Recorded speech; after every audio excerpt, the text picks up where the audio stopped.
कभी आपने महसूस किया होगा जब जेब खाली होती है तब हमारा दिमाग ज़्यादा तेज चलता है। ये बात मैंने बहुत करीब से महसूस करी है। इसी बात से आज की वीडियो को शुरू कर रहा हूँ। दोस्तों, मैंने अपनी पिछली वीडियोज में बताया था कि मैंने शेयर बाज़ार में लॉस किया है और लॉस करने के बाद जो दर्द होता है, जो चोट होती है, उसको महसूस किया है। दोस्तों, पैसे का लॉस होना बहुत बड़ी बात नहीं होती है। असली नुकसान तब होता है जब हमारा आत्मविश्वास टूट जाता है और हमारा अपने आप से भरोसा उठ जाता है। दोस्तों, आज की वीडियो में मैं जो बात करने जा रहा हूँ बहुत कड़वी है पर सच है और इस बात को मैं अपने अनुभव के आधार पर कह रहा हूँ।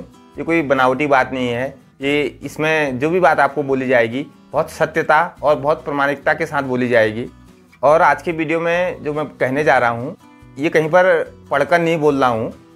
ये बातें मैंने कई बार गिरकर और कई बार उठकर सीखी हैं। और दोस्तों, वीडियो बनाने का जो मेरा मेन उद्देश्य ये है कि मेरा कोई यहाँ पर यूट्यूब में करियर बनाने का लक्ष्य नहीं है। इस बात को पहले स्पष्ट कर दूँ। पिछले 1-1.5 महीने से मैं लगातार 1-2 दिन छोड़कर वीडियो डालता हूँ और आपके द्वारा बहुत अच्छा रिस्पॉन्स मिल रहा है। कुछ ही समय में कम से कम 1000 के आसपास संख्या पहुँचने वाली है जिन्होंने चैनल को सब्सक्राइब किया है।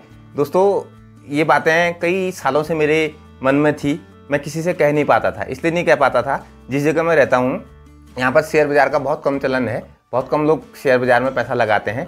अगर मैं किसी से अपने दिल की बात कहूँ भी तो वो क्या समझेगा। लेकिन मैं जानता हूँ कि अगर आप इस चैनल पे हैं तो आप शेयर बाज़ार को देखते हैं और उसको समझते हैं, तभी आपने चैनल को सब्सक्राइब किया है।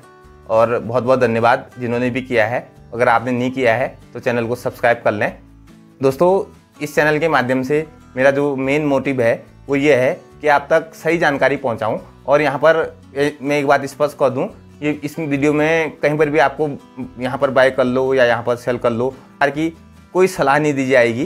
क्योंकि देखिए, ये डिसीजन आपका होता है कि आप क्या खरीदेंगे और क्या बेचेंगे।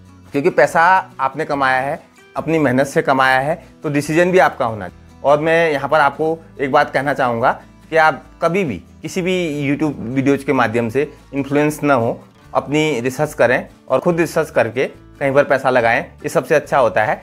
जब मैंने शेयर बाज़ार की शुरुआत की थी तो शेयर बाज़ार बहुत चमकदार लगता था। ऐसा लगता था कि ज़िंदगी अब समझने वाली है और जल्दी ही ज़िंदगी पटरी पर आ जाएगी। ट्रेडिंग शुरू की, उम्मीद थी मुनाफा आएगा, लेकिन दोस्तों तैयारी नहीं थी, बैकअप नहीं था और समझ नहीं थी। नतीजा ये हुआ, जीवन के शुरुआती सालों में जो जोड़ा था वो एक साथ चला गया और एक दिन जेब में कुछ भी नहीं बचा, सिर्फ पछतावा और जिम्मेदारियों के अलावा। दोस्तों, ऐसा समय बहुत कठिन होता है। ऐसे समय में आपका कोई साथ नहीं देता, जिससे आप उम्मीद भी कर रखते हैं कि फला आदमी मेरी मदद करेगा या मेरा उस पर भरोसा है तो वो मेरी मदद करेगा। तो कोई मदद के लिए तैयार नहीं होता। जो आपके अपने मित्र होते हैं धीरे धीरे आपसे दूर होने लग जाते हैं जब आपकी जेब में पैसा नहीं होता। ऐसे में आप किसी से कर्ज की उम्मीद भी करते हैं तो वो आपको टरकाता है, 10 नखरे दिखाता है और आप हार कर थक जाते हैं। तब भी आप कहीं से अरेंज नहीं कर पाते हैं। ऐसी स्थिति होती है, मैंने झेली है, इसलिए मैं बता रहा हूँ। और दोस्तों, ये वीडियो कोई कहानी नहीं है। इस वीडियो के माध्यम से मैं आपको कुछ चीज़ें ऐसी बताने वाला हूँ जो आपके बहुत काम की होंगी और आप अगर इन पर अमल करते हैं तो कम से कम आप इस चीज़ से बच जाएंगे जिस दौर से मैं गुजरा हूँ। दोस्तों, एक चीज़ होती है, अगर आपने शेयर बाज़ार में कभी पैसा लगाया है और आपको नुकसान भी हुआ है चाहे फ़ायदा भी हुआ है तो आप उसको छोड़ नहीं सकते। इस बात को मैं बहुत वैसे बोल रहा हूँ, ये महसूस की हुई बात है। अगर आप नुकसान में हैं तो ये सोचते हैं कि इसको कवर कर लूँगा और जल्दी पैसा जो मैंने डुबोया है उसको वापस कर लूँगा, और तब भी आप नहीं छोड़ पाते। अगर आप फ़ायदे में होते हैं तब भी आप नहीं छोड़ पाते। इसलिए लालच बढ़ता है और ये लगता है कि यार इतना तो कमा लिया है और कमा लेंगे और बड़ा पैसा कमा लेंगे, जल्दी कमा लेंगे, ऐसा लगता है। तो अगर आपने शुरू किया है तो आप महसूस करना, आप लोग भी महसूस करेंगे इस बात को। अगर आपने एक बार शुरू कर दिया है तो फिर आप इसमें घुस गए। तो ऐसा ही मेरे साथ भी हुआ। मैं शुरुआती दौर में घुसा और मुझे नुकसान हुआ, लेकिन अब वो नुकसान जो शेयर बाज़ार से हुआ था वो किसी दूसरी जगह से पूरा नहीं हो सकता था। ये भी सच था क्योंकि कोई ऐसा माध्यम नहीं था जहाँ से उस लॉस को कवर किया जाए और सही तरीके से। गलत तरीके से काम करके तो पैसा कमाया जा सकता है, लेकिन सही तरीके से, लीगल तरीके से उसको कवर कर पाना बहुत मुश्किल था। इसलिए मैं पैसे के कारण बाज़ार से बाहर तो हो चुका था, लेकिन बाज़ार का कीड़ा काट चुका था। फिर एक बार कीड़ा काट गया तो फिर आदमी नहीं रुकता, ये सच है। और जो बाज़ार में गलती हुई थी उसी से समझने की शुरुआत भी हुई, और ये सीखा कि बाज़ार को समझने से पहले आपने खुद को समझना होगा। और ये जो समय था, जो ऐसा समय था कि एक तो आपकी पुरानी जमा पूंजी चली गई थी और जिम्मेदारियां सर पर थी और उधारी सर पर थी, तब समझ में आया कि वास्तव में पर्सनल फाइनेंस होता क्या है। मतलब बाज़ार में आने से पहले खुद को संभालना होता है, अपने खर्चों को संभालना होता है और अपने जीवन को संभालना होता है। अगर आपके पास जिम्मेदारियां हैं, EMI है, तो आप बाज़ार में सही फैसले नहीं ले सकते, क्योंकि आप उससे रिलेट करेंगे कि हाँ यार मुझे इतना कमाना है, तब जाके मेरा खर्चा निकलेगा, तब जाके मेरी EMI निकलेगी। ये भी सच्चाई है। इसलिए सबसे पहले मैंने अपनी आदतें देखी और अपने माइंडसेट को सही किया और इस बात पे फोकस किया कि पैसा कहाँ जा रहा है और कहाँ बच सकता है और कहाँ नहीं लगाना चाहिए। धीरे धीरे अपनी आदतों पर, अपनी खर्चों पर कंट्रोल किया, एक इमरजेंसी फंड बनाया और पहली बार खुद पर खर्च करने की आदत शुरू करी। दोस्तों, मैं क्या करता था कि अपने आप पर, अपने शौक़ पर खर्च नहीं करता था। मैंने धीरे धीरे अपनी कमाई का एक छोटा सा हिस्सा, चाहे 500 रुपया, चाहे 1000, जो भी था, वो अपने पर खर्च करा। उसमें मैंने किताबें खरीदी, उनको पढ़ना शुरू किया और ऐसा करने पर मैंने महसूस करा जो मैं कमाता हूँ उस पर मेरे परिवार का या मेरी जिम्मेदारियों का ही हिस्सा नहीं है, मेरा भी एक अपना हिस्सा है। और फिर से छोटी सी पूंजी के साथ बाज़ार में शुरुआत की और ये समझ के की कि भैया नई गाड़ी जैसे आदमी लेता है ना, अगर उससे पहले एक्सीडेंट हुआ है तो वो ऐसे आदमी से चलवाता है जो अनुभवी होता है और धीरे धीरे गाड़ी चलाना सीखता है। अगर आप नौसिखिए हैं और नई गाड़ी को शुरुआत में चलाते हैं तो एक्सीडेंट तो होगा ही, जो मेरे साथ पहले हो चुका था। इसलिए शुरुआत में सीख, मार्गदर्शन और समझ ज़रूरी है। इसके लिए मैंने क्या किया दोस्तों, शेयर बाज़ार और पैसे के मनोविज्ञान से रिलेटेड जो भी अच्छी बुकें थी, मैंने उसको पढ़ना शुरू किया। धीरे धीरे समझ में आया कि क्या वो चीज़ होती है जो एक आदमी को स्थिर बनाए रखती है।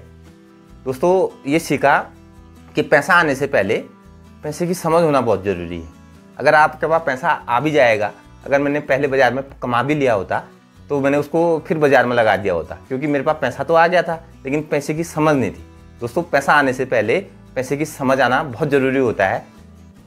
पहली गलती मैंने की थी, गाड़ी शोरूम से निकाली और सीधे ही उसका एक्सीलेटर दबा दिया।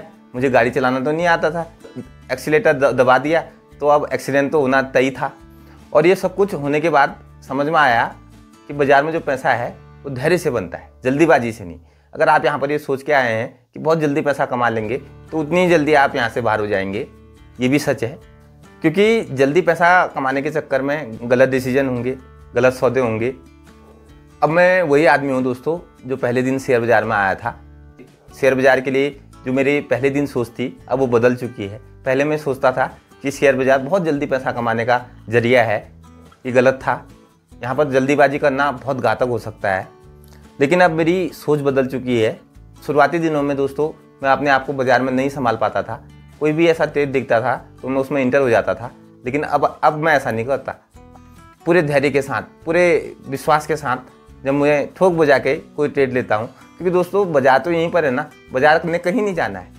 हम ये सोचते हैं कि यार ये ट्रेड हमारे हाथ से चले जाएगा, कुछ नहीं होता ऐसा। बाज़ार तो यहीं पर खड़ी है, आज नहीं मिला तो कल मिलेगा। आपने अगर जल्दीबाजी की तो हो सकता है वो ट्रेड गलत भी हो। तो इसलिए एक सही मौके का इंतज़ार करके कोई ट्रेड पकड़ना चाहिए। पहले कोई गिरावट आती थी तो मुझे लगता था यार ये तो एक मौका है, इसमें तो हमने ख़रीदना चाहिए। और कभी कभी ऐसा लगता था कि जैसे कोई अगर सौदा पहले से खड़ा है कि यार अब क्या होगा, ये तो हमारा सौदा पैसा नीचे आ रहा है। लेकिन बाद में पता चला कि अप डाउन तो बाज़ार का चक्र है, बाज़ार की खूबसूरती भी इसी में है। जब बाज़ार ऊपर नीचे करेगा तभी तो बाज़ार है। अब मेरे को इससे कोई फ़र्क नहीं पड़ता, अब गिरावट आए तो आए, क्योंकि मैं ऐसे सौदों पर इंटर करता हूँ जिसमें रिस्क कम होता है। शेयर बाज़ार का हर ट्रेड रिस्की होता है। रैंडमली कोई भी दो जने ट्रेड ले रहे हैं, एक शेयर बाज़ार के बारे में कुछ भी नहीं जानता या उस ट्रेड के बारे में कुछ भी नहीं जानता, एक जना थोड़ी रिसर्च करे, थोड़ी भी रिसर्च करके उस ट्रेड में लेता है, तो आप ये बताइए ना कि उन दोनों में से किसके नुकसान की संभावना कम होगी? उसी की होगी जो रिसर्च करके ले रहा है। तो यही चीज़ है। अब मैं ये नहीं देखता कि इसमें प्रॉफिट कितना होगा, अब मैं देखता हूँ कि इसमें रिस्क कम से कम हो, ऐसे सौदे में इंटर किया जाए। क्योंकि मैं बाज़ार को धीरे धीरे समझा और नुकसान से समझा, तो अब मुझे लगता है मेरी बाज़ार में नींव मजबूत है, क्योंकि मैंने पहले बाज़ार को समझा है, चाहे मैंने लॉस करके समझ रखा है। और इस कारण आज मेरी जेब खाली नहीं होती और मेरा मन अब अस्थिर नहीं होता। दोस्तों, अगर आप इस सफ़र पे हैं तो मेरी एक सलाह याद रखना कि अगर मार्केट में आपने पैसा लगाना है तो सबसे पहले अपने खर्चों को संभालो, अपना बैकअप बनाओ और खुद पर भरोसा करना सीखो। तभी ये बाज़ार आपको कमाने देगा और तभी आप इस बाज़ार में कोई अच्छा डिसीजन ले पाओगे, अच्छा ट्रेड ले पाओगे। अगर आप ऐसा नहीं कर पा रहे हैं, आप बहुत जल्दीबाजी में किसी के कहे के अनुसार ट्रेड ले रहे हैं, तो ये बाज़ार आपको एक न एक दिन गिरा देगा। और जब बाज़ार गिराता है तो उठाने कोई नहीं आता, आदमी ने खुद उठना पड़ता है, खुद समझना पड़ता है। अगर आपने इस बाज़ार में सीखने का मन बना दिया तो एक दिन आप अपनी गाड़ी खुद चलाओगे और अच्छी तरह, बहुत अच्छी तरह अपनी मंजिल पर पहुंचोगे। और दोस्तों, इस बाज़ार में जो खुद को संभालना सीख गया ना, वो बाज़ार को भी संभाल लेता है। बाकी सब जुए की तरह है, यहाँ पर जीत उसी की होती है जो वक्त से सीखता है और ख़ुद को समय पर बदलता है। वीडियो अच्छा लगा तो लाइक करें, शेयर करें, सब्सक्राइब करें। और यहाँ पर एक बात स्पष्ट कर दूँ, यह वीडियो एजुकेशन के उद्देश्य से बनाया गया है, ये कोई निवेश सलाह नहीं है। बहुत बहुत धन्यवाद आप।